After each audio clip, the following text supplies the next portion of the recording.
How do we make sounds? Well, we make sounds by vibrating objects creating some compression in the air. So if I clap my hands or I have something moving back and forth, and it creates the air changes here, the pressure changes, and that air wave, that sound wave goes out to my ears, and that's how I do it.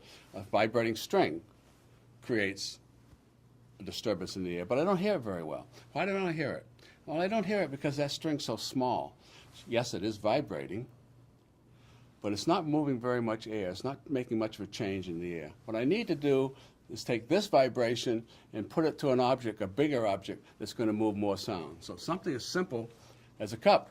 If I take the string and connect it to the back of this cup, then the vibration of the string is going to vibrate that little surface there. That little surface is little, but it's much bigger than a string. It's going to move a lot of air, cause the sound wave to go out. So here's this one, and here's this one. I'm getting a much bigger sound. Same string vibrating, but now it's moving that bottom of that cup, causing a much bigger disturbance in the air molecules, making a much larger sound. So all sound starts with vibrations. The ones we hear are ones that the object or something that's connected to the object is big enough for us to move a lot of air and then hear the sound.